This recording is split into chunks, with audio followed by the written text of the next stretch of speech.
حدیث مبارک کے راضی من احب ان یبسط له فی رزقه وینسأ له فی اثره فلیصل رحمه. یو سړی وایي زما دی رزق پراخ شولی، زما دی رزق پراخ شولی او زما دی نیټه اوږده شولی. نو نیټه د چا اوږدیږي نه، خو الله به ورله په ژوند کې برکت ورواچي. عمر به 40 کاله او الله به پکې د 80 کالو د عبادت توفیق ورکړي. دې ته د عمر اوږدېده وي. نو چې کم سړی وایي چې زما رزق پراخه شوی او زما په ژوند کې د برکت وي، دا د هر سړي ارمان نه دی چې فراخه رزق مې وي. نن خلقو چغې نه وایي د رزق د تنګۍ د لاسه، او زما چې دی دا رزق مې پراخه وي او ژوند کې مې برکت وي. نو حدیث مبارک کې راځي فلیصل رحمه.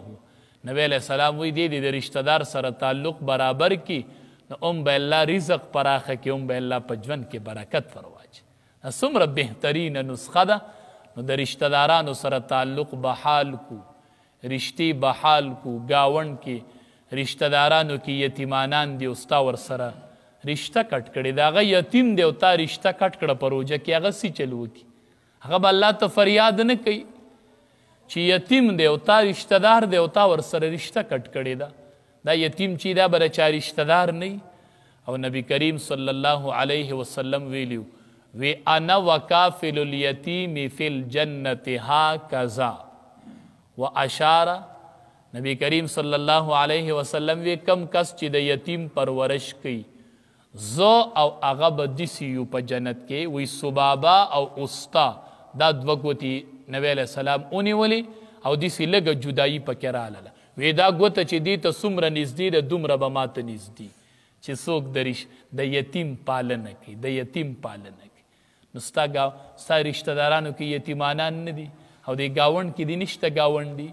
وی نبی علیہ السلام وی چې والله لا یؤمن، زما د الله په ذات قسم چې مؤمن نه دی. والله لا یؤمن، زما د الله په ذات قسم چې مؤمن نه دی.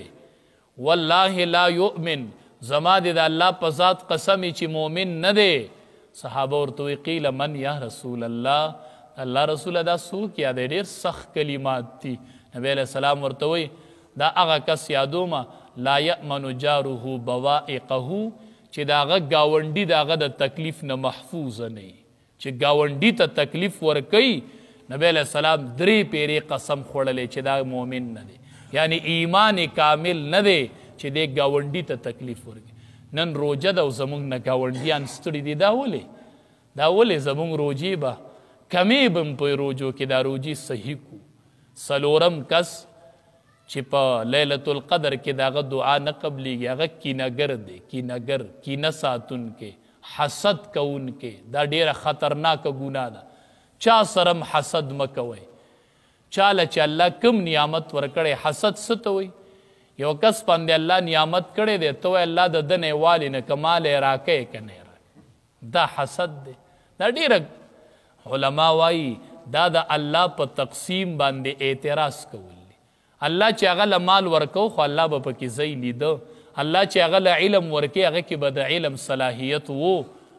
نو داسې مه کوه وای الله دله چې د کوم مال ورکړی دی د دیم روزي که خو مالم داسې مال راکه. الله دا علم د دم روزي که خو مالم داسې علم راکه. نو کینهګر نه حسد کوونکې الله د ده دعا هم نه قبلوي. ړونه صفا کو، کینې دړه نه وباسو، د هېچ چا سره هم حسد نه ساتو. حدیث مبارک کې راځي حسد دا نیکی داسې خوري کما تأکل النار الحطب، لکه اور چې دا لرګي خوري نو داسې دا حسد نیکی خوري. علما وایي حسدګر سړی نه دی، کینهګر د ده 51 به د نیکو نه همیشه خالی.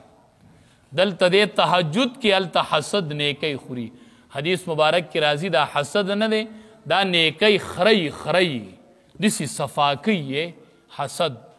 نو دلته دی تهجد کوي، نیک اعمال کوي، حج او عمرې کوي، هلته حسد ورله 51 د نیکو نه خالی کوي.